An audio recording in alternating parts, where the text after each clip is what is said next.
The first project I did that had any meaning for me was at Harvard. I went to graduate school at Harvard and I worked with Rem Koolhaas.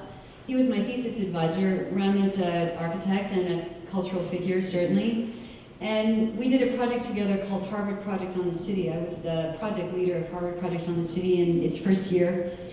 And we went together, 6 of us with Rem, to China and looked at what was happening in mainland China in 1996. And we wrote a book about it. It's called Great Leap Forward. It was published by Taschen. And there was a second book published by Harvard Project on the City called The Harvard Guide to Shopping, and I worked on that as well. And these were important books at, arguably they're important now, but they were particularly important at the time because it was a time of globalization.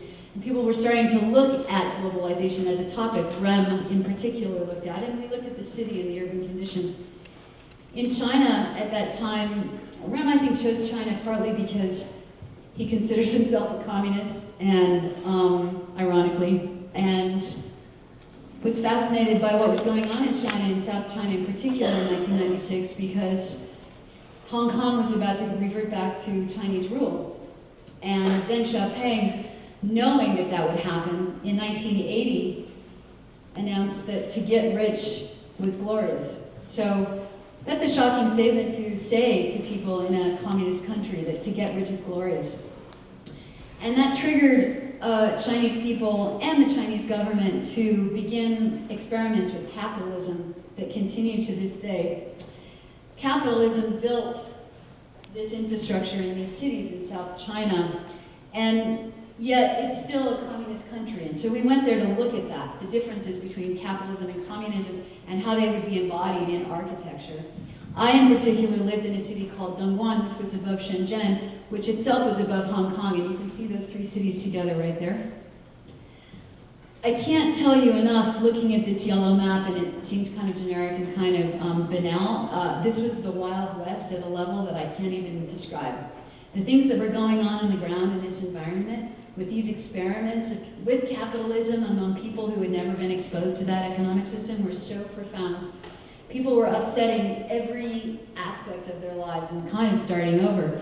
And amidst all of that, there was a tremendous real estate crash. So the people who were building this environment, they were building cities out of villages, right? Preparing for Hong Kong to come back over to Chinese rule.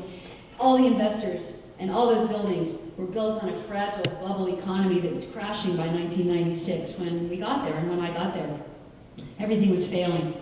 So you had a bunch of very empowered developers and real estate people who were supported by the communist government. And they were building architecture and cities and urbanism that had no economic foundation whatsoever. And what you would find is ideas and utopian models for how people should live and breathe and work and play and exist in cities. And yet the reality, and those would be depicted in Photoshop drawings that you see on the left. Hundreds of thousands of developer brochures were created to market these projects that would never happen, and in fact what really happened was what you see on the right. Kind of death and destruction, quite truthfully. You had huge villages in mainland China moving en masse to the cities to help build this artificial infrastructure that was crumbling even as it was getting built. And so here a very empowered Chinese figure, real estate developer, petitioning, everyone globally to come and invest in mainland China as it built its new future. Really what was going on behind the scenes is whole villages moving to cities to try and find work in this construction economy where there was no work. It kind of frankly reminds me of today in America.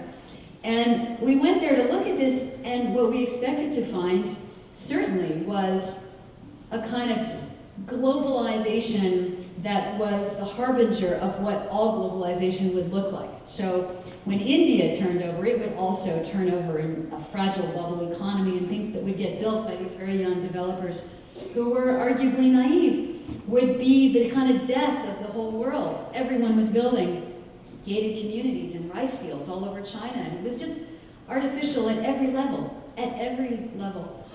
So when I went there, I expected to find all that, and I infiltrated developer culture and existed for 6 months among them, and they had many wives, and they had many late nights, and they had a lot of things happen that I witnessed, that I wrote about a little bit, that were kind of shocking. But at the end of the day, I left that condition, and I wrote a thesis about this idea, that in fact, local culture and those villages full of people who were moving to South China were actually far more powerful than any kind of generic globalization.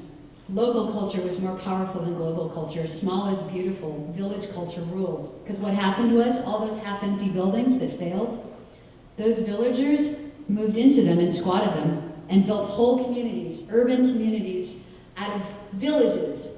They were communes, really. And they did just fine. All those developers, that globalization, that capitalist experiment failed, but what survived and prospered was local culture, village culture on the ground. So I learned something very meaningful about culture, local culture, village culture, small economies, grassroots economies, and how powerful they can be. That's the book. As you notice, it's all about money. And like I said, I'm very interested in money. But I'm interested in money because money can do good. And if you get the right economic system in place, then a lot of good things can come of that. We don't have the right economic system in place right now.